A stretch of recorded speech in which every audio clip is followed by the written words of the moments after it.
வார்த்தைக்கு நன்றி சொல்கிறேன். और परमेश्वर ने दिए हुए वचनों के लिए मैं धन्यवाद देता हूँ. ஸோ நான் இன்னைய தினத்தில் நான் என்ன எப்படி இருக்கேன் அப்படின்னு என்ன நானே யோசிச்சுக்கிட்டு இருந்தேன். मैं अपने आप को जांच कर परख रहा था कि आज के समय में अभी मैं परमेश्वर की उपस्थिति में कैसा हूँ. ஸோ நான் ஒரு என் குழந்தைகளுக்கு நல்ல ஒரு தகப்பனா, என் மனைவிக்கு ஒரு நல்ல கணவனா நான் இருக்கேனா அப்படின்னு என்ன யோசிச்சுட்டு இருந்தேன். और मैं ये ऐसे सोच रहा था कि मेरे बच्चों के लिए क्या मैं एक अच्छा पिता हूँ और मेरी पत्नी के लिए क्या मैं एक अच्छा पति बनकर हूँ क्या. ஸோ என் குழந்தை இன்னைக்கு வந்து வசனம் சொல்ல முடியாத காரணம் அது நான் தான்.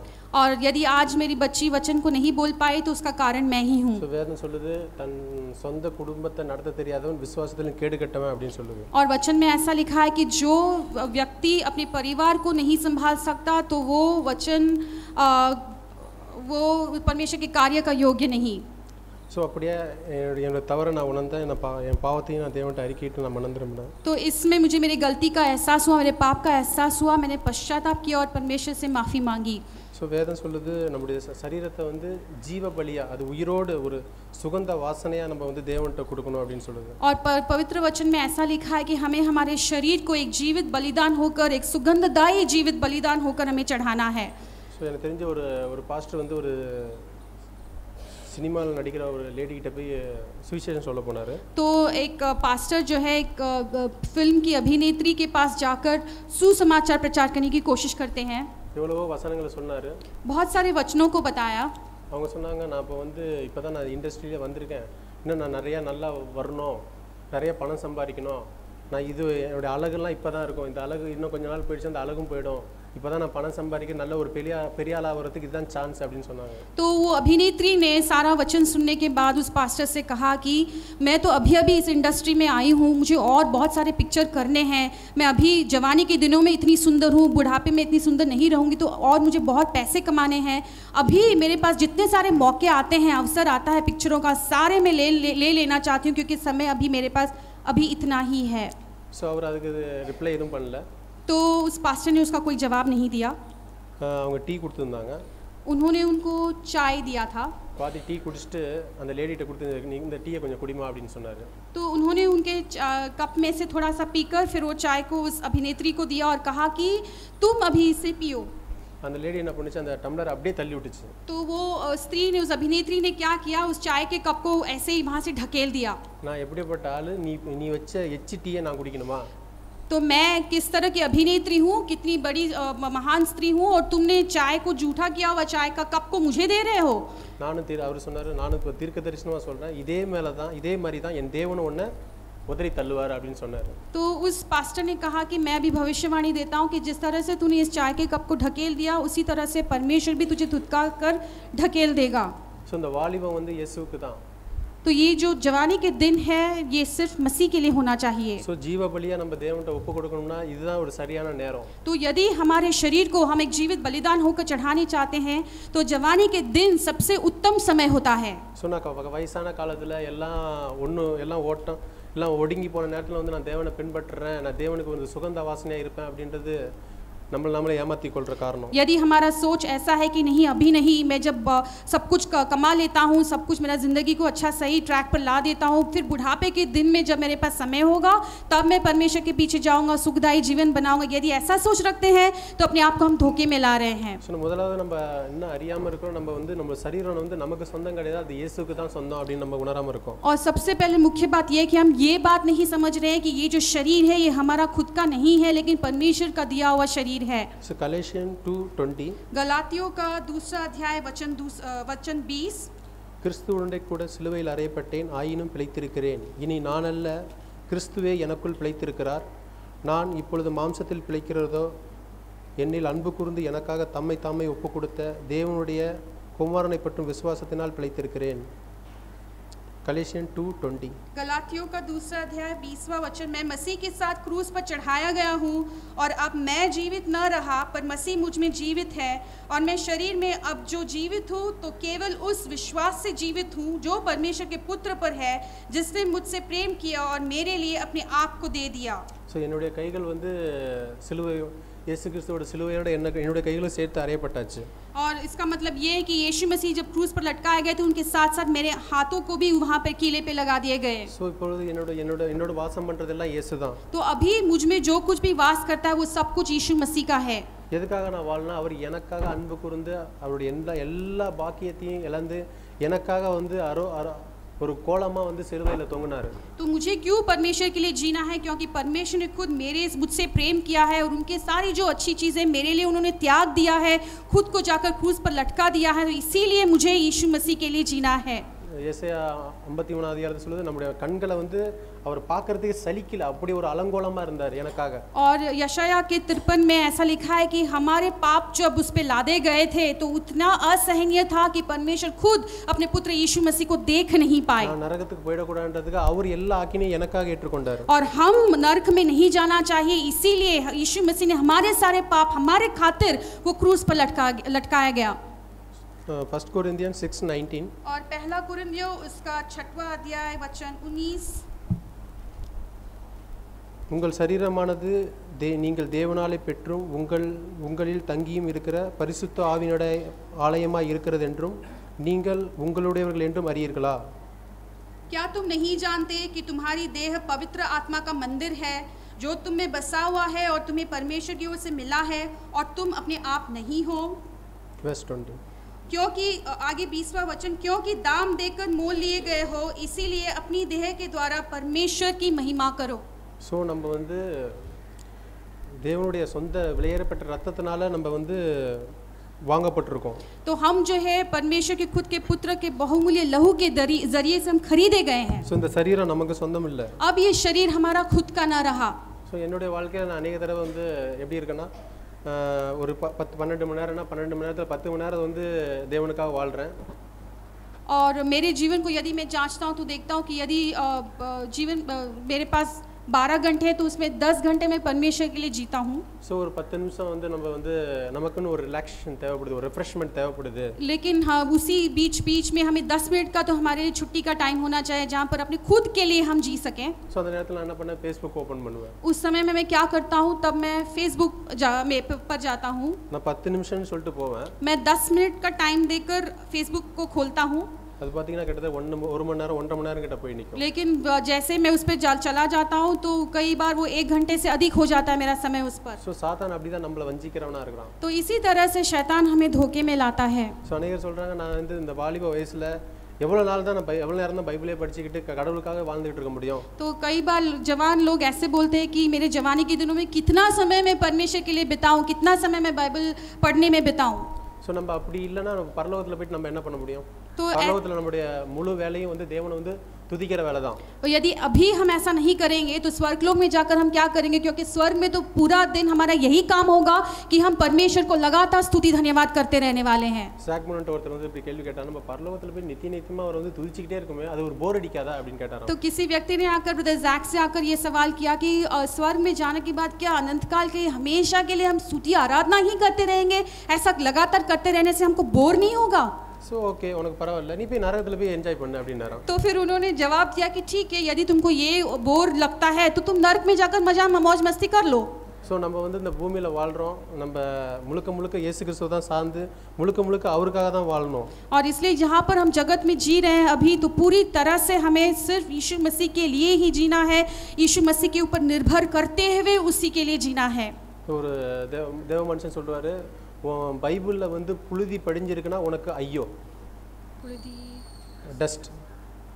तो परमेश्वर का जन किसी ने ऐसा कहा कि यदि तुम्हारे बाइबल के ऊपर धूल जम गई है तो मतलब तुम पर हाय हो। ஸோ நம்ம வந்து இந்த வாலிப வயசில் நம்ம வந்து முழுக்க தேவனுக்காக வாழும் பட்சத்தில் எல்லா தேவைகளும் அவர் நமக்காக பொறுப்படுத்துகிறத நம்ம கண்ணார நம்ம உணர முடியும். और जैसे हम परमेश्वर के वचन में पढ़ने लगते तो हमको समझ में आता है कि हमारे लिए परमेश्वर के योग्य एक जीवन बिताने के लिए सारा जो प्रबंध है परमेश्वर ने पहले से हमारे लिए कर रखा है। ஸோ ஆகாப்னு ஒரு ராஜா இருக்கான். आहाब करके एक राजा था। அவன் வந்து பாத்தீங்கன்னா முழுக்க ஒரு பாவத்துல வாழ்ந்த மனுஷன். और वो एक व्यक्ति था जो पूरी तरह से पाप में गिरा हुआ है।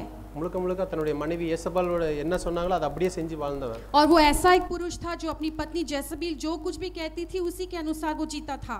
ஆனா ஒரே ஒரு நிமிஷத்துல வந்து தன்னை தாழ்த்தி ரெட்டுடுத்தி அவன் வந்து தேவன்கிட்ட கதறும்போது தேவன் வந்து அப்படியே மன்னிக்கிறார் அவனை. और लेकिन एक ही समय पे हम देखते हैं जहाँ पे वो आहाब राजा ने अपने आप को नम्र किया और पूरी तरह से टाट ओढ़कर परमेश्वर की उपस्थिति में जाकर माफी मांगा, तो परमेश्वर ने उसकी ओर दया की नजर रखी। சோ அப்படிப்பட்ட தேவன் தான் நம்முடைய தேவன். तो ऐसा एक परमेश्वर हमारा परमेश्वर है। எவ்வளவு ஒரு மோசமான நிலைமையில இருந்தாலும் நம்மள வந்து அவர் வந்து கைவிட மாட்டார், புறக்கணிக்க மாட்டார். और जब कितने भी बुरी अवस्था में हम क्यों न हो, परमेश्वर हमारा विरोध नहीं करेगा, ना ही हमें छोड़ देगा। ஆனா நம்மளே ஏமாத்திக்கிட்டு நமக்கு ஏதாவது சாக்கு போக்கு சொல்லிக்கிட்டு மத்தவங்களை காரணம் காட்டிட்டு இருந்தோம்னா தேவன் ஒருபோதும் நம்மள மன்னிக்க மாட்டார். लेकिन यदि हमारे किए हुए पाप के लिए हम लगातार बहाना देते रहते हैं, दूसरे लोगों को हमारा पाप का कारण बताते हैं, ऐसे में परमेश्वर हमारे लिए कोई मदद नहीं कर सकता, वो हमें वहीं पर छोड़ देगा। लूक चैप्टर 9 वर्स 23, लूक उसका अध्याय 9 और वचन 23, लूक चैप्टर 9 वर्स 23, लूक का 9 उसका वचन 23। அவர் என்ன சொல்றாருன்னா அனுதினமும் என் சிலுவையை பின்பற்றி வரணும் அப்படின்னு சொல்லியிருக்காரு. और वो कहता है कि रोज दिन प्रतिदिन अपने क्रूस को उठाकर यीशु के पीछे जाना है। सो நம்ம போன வாரம் கூட வாசிச்சோம் நம்ம அந்த தானியேலை குறித்து। और गए हफ्ते में भी हमने दानियेल के बारे में देखा था। दानियेल चैप्टर 11 वर्स 31, और दानियेल उसका 11वां अध्याय 31 वचन। ஆனாலும் அவனிடத்திலிருந்து புறப்பட்ட சேனைகள் எழும்பி அரணான பரிசுத்த ஸ்தலத்தை பரிசுத்த குலைச்சலாக்கி அன்றாட பலியை நீக்கி பாழாக்கும் அருவருப்பை அங்கே வைப்பார்கள்। तब उसके सहायक खड़े होकर दृढ़ पवित्र स्थान को अपवित्र करेंगे और नित्य होम बलि को बंद करेंगे और वे उस घृणित वस्तु को खड़ा करेंगे जो उजाड़ करा देती है। सो அப்படிதான் 10 மணி நேரம் நீ தேவனை வர்ஷிப் பண்ணா போதும், 2 மணி நேரம் உனக்காக வாழ்। तो इसका मतलब ऐसा हो गया कि जो अगर आपको 12 घंटे दिए गए हैं उसमें से 10 घंटे आप परमेश्वर की जियो और 2 घंटे आपकी मर्जी के अनुसार आप जी लो। அப்படியே வாரத்துல 5 நாள் தேவனுக்காக வாழ், ஒரு நாள் உனக்காக வாழ்। और मतलब दूसरा एक एग्जांपल है कि आप हफ्ते के 5 दिन परमेश्वर के लिए जी लो और एक दिन अपनी खुद की मर्जी के अनुसार जी लो। सो எல்லா நேரமும் இயேசு இயேசுன்னு சொல்லிட்டு இருக்கணும் அவசியம் இல்ல। तो शैतान कहेगा कि हर एक समय में आप तुमको यीशु यीशु कहकर जीने की जरूरत नहीं है। सो இப்படிதான் வந்து ஒரு பாலான அருவருப்பை சாத்தான் கொஞ்சம் கொஞ்சமா எல்லாரோட விசுவாசிகள் வாழ்க்கையில வச்சிட்டு இருக்கான்। तो इस तरह से जो एक योजना षड्यंत्र शैतान हर एक विश्वासी के लिए रोज उसको पाप में ढकेलने के लिए वो कोशिश करते रहता है। தேவனுடைய வார்த்தை சொல்லுது நீ சிலுவையை அனுதினமும் எடுத்துக்கொண்டு வரணும்। लेकिन परमेश्वर का वचन कहता है कि हमको क्रूस रोज उठाना है।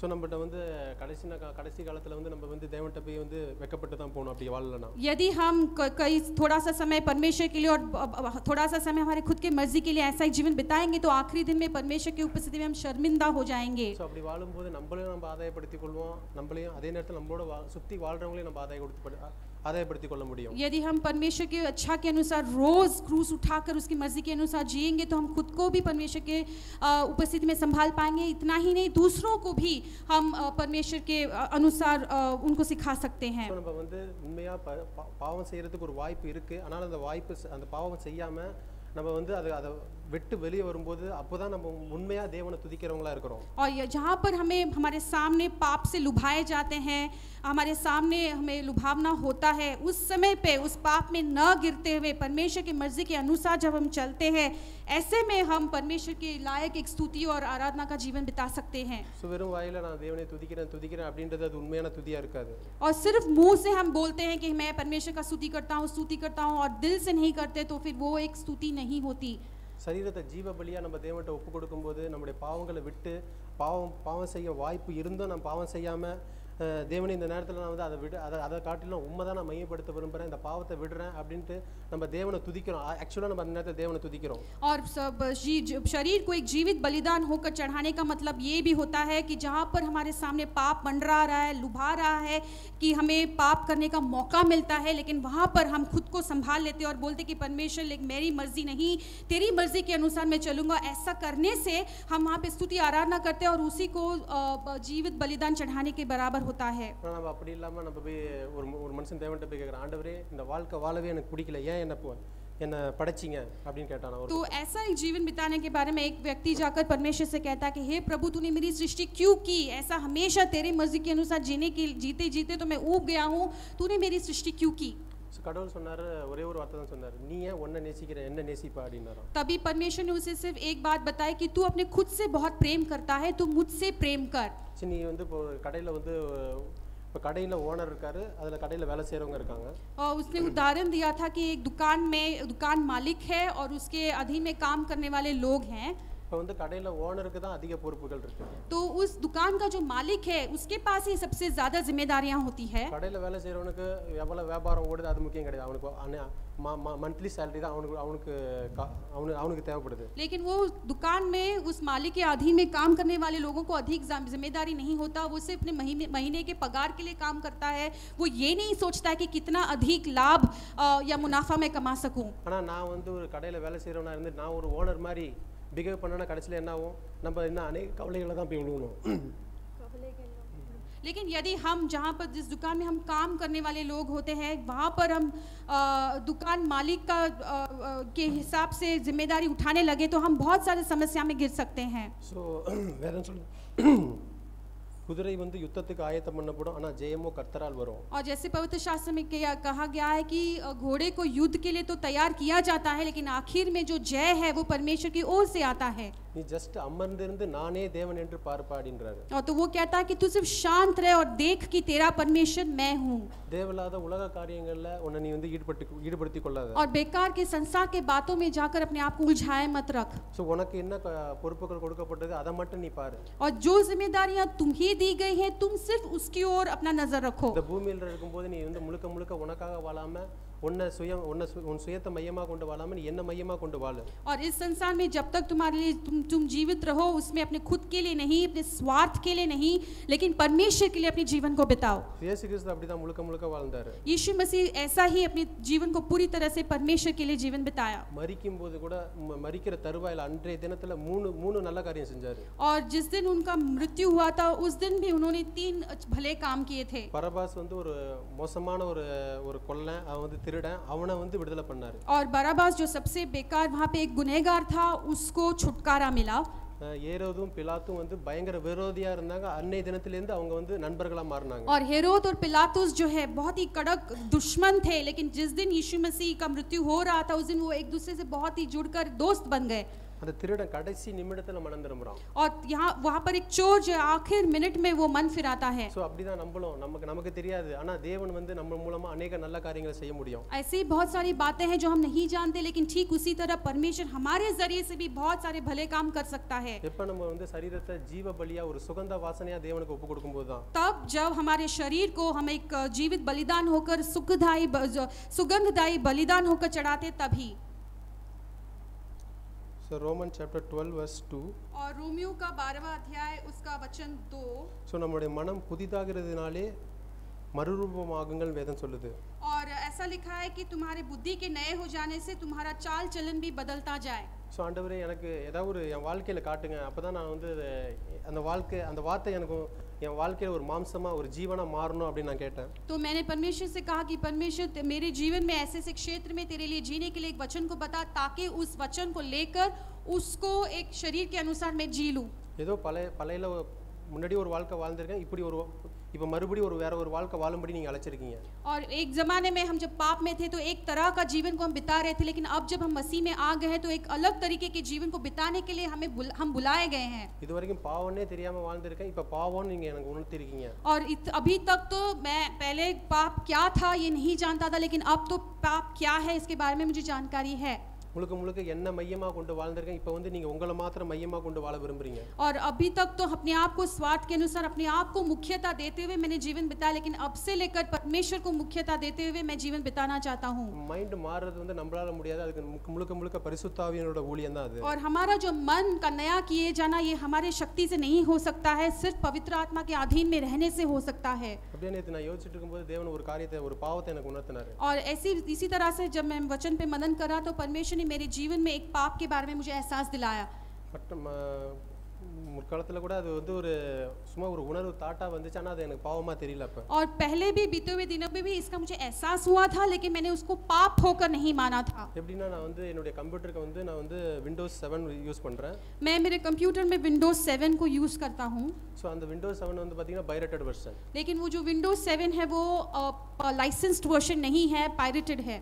सो इतना नाला வந்து அது எனக்கு ஒரு பாவமாவே தெரியல. इतना दिन मुझे एक पाप होकर नहीं मालूम था। सो வந்து ஏனா டைரெக்டாக நான் போய் ஷாப்பில் போய் அப்படியே ஷெட்டாக ஃப்ரேம் பண்ணி அப்படியே வாங்கிட்டு வந்தேன். क्योंकि दुकान में से जाकर जैसे मैं कंप्यूटर लेता हूँ तो उसमें ऑलरेडी इंस्टॉल किया हुआ वैसा ही मैं उसे ले आता हूँ. ஸோ அது வந்து அவங்களுடைய பொறுப்பு, அவங்க தான் எவ்வளோ காஸ்ட் ஆகுதோ மொத்தமாக அவங்க நம்ம கொடுக்கணும். तो मैं ये सोचा था तो ये थी उनकी जिम्मेदारी है, उनको देखना चाहिए कि लाइसेंस वर्जन देने का क्या कॉस्ट होता है, पूरा कीमत मुझसे लेना चाहिए, लेकिन उन्होंने ऐसा नहीं किया. ஸோ நான் அப்படி இருக்கும்போது என்ன நானே நியாயப்படுத்தி கொண்டு அநேக தடவை அந்த தாட் வந்துச்சு, ஆனால் நான் என்ன நானே நியாயப்படுத்தி கொண்டு இருந்தேன். कई बार ये सोच मेरे मन में आया था कि ये गलत है, लेकिन मैं अपने आप को एक बहाना देकर उसको पाप होकर नहीं मानता था. ஆனால் நேற்று தினத்தை தேவன் வந்து அந்த வேரில் கோடாரி வச்சிட்டார். लेकिन मैं देखता हूँ कि किस तरह से परमेश्वर ने वहाँ पर भी मुझे उसका एहसास में ले आया. ஸோ நான் என்ன பண்ணேன், ஆண்டவரே இது பாவம், முழுக்க முழுக்க வந்து நான் அடுத்தவங்களுடைய பொருளை வந்து அனுமதி இல்லாமல் அவங்களுக்கு ஒரு விலையை செலுத்தாமல் நான் அவங்களை ஏமாற்றி நான் இது பண்ணிக்கிட்டு இருக்கேன் அப்படின்னு எனக்கு உணர்வு வந்துச்சு. तब मुझे बिल्कुल कड़क एहसास हुआ कि मैं जो कर रहा हूँ कि जो पिरेटेड वर्जन है किसी के अनुमति के बगैर मैं उसको बिना कीमत चुकाए उसको इस्तेमाल कर रहा हूँ, तो ये पाप है और मैंने उसको मान लिया. ஸோ நான் அப்படி தான் முழுக்க ஒரு தீர்மானம் எடுத்து இனிமேல் அந்த கம்ப்யூட்டர் யூஸ் பண்ணக்கூடாது, எப்போ நான் வந்து ஒரிஜினல் வெர்ஷன் வாங்குறேனோ அது வரைக்கும் நான் கம்ப்யூட்டர் யூஸ் பண்ணக்கூடாதுன்னு சொல்லிட்டு பவர் கேபிள் எல்லாம் கழட்டி வச்சிட்டேன். तो फिर मैंने ऐसा एक निर्णय लिया कि अब से लेकर तब तक जब मैं उसको एक लाइसेंस्ड वर्जन विंडोज 7 नहीं इंस्टॉल कर लेता तब तक मैं अपने कंप्यूटर को यूज़ नहीं करूँगा, और इसलिए सारे जो केबल कनेक्शन है उसको मैंने निकाल दिए. ஸோ இது வந்து என்னுடைய விசுவாசம், இதை வந்து மற்றவங்களுக்கு நான் திணிக்கணும் விரும்பல. ये मेरे लिए परमेश्वर की ओर से मेरा एक विश्वास है, इसको मैं किसी और के ऊपर जोर डालना नहीं चाहता. நான் வந்து தேவனுக்கு முன்பாக ஒரு பவுல் சொல்றது போல நான் மற்றவங்களுக்கு பிரசங்கிக்கிற நான் தான் ஆகாதவனாய் போகாதபடிக்கு என் சரீரத்தை ஒடுக்குறேன்னு சொல்றாரு. और ठीक उसी तरह जैसे प्रेरित पौलुस कहता है कि मैं दूसरों को प्रचार करते करते कहीं ऐसा ना हो कि मैं पाप पे गिरकर अपने आप को निकम्मा ठहरा दूं. ஸோ அப்படியே நான் தேவன்கிட்ட வந்து நான் கடைசி காலத்தில் நான் வெட்கப்பட்டு போகாதபடிக்கு நான் இப்பவே நான் தேவனுக்கு முன்பாக அறிக்கையிட்டு மனம் திரும்பி இருக்கேன். और इसीलिए मैं यही सोच रखता हूँ कि आखिर दिन में जब मैं उस परमेश्वर की उपस्थिति में खड़ा रहूंगा वहाँ पर मैं शर्मिंदा नहीं होना चाहता. इसीलिए अभी मुझसे जहाँ जहाँ पर परमेश्वर मुझे एहसास दिलाता है पाप का, वहाँ पर मन फिराकर परमेश्वर के लिए मैं जीना चाहता हूँ. ஸோ தேவன் தான் ஒவ்வொருவருக்கும் அப்படிப்பட்ட ஒரு விசுவாசத்தை கொடுப்பாரு என் நம்பிக்கை அறிக்கை. तो मैं यही विश्वास करता हूँ कि परमेश्वर ऐसा एक विश्वास हमें से हर एक को वो दे देगा. आमीन. आमीन.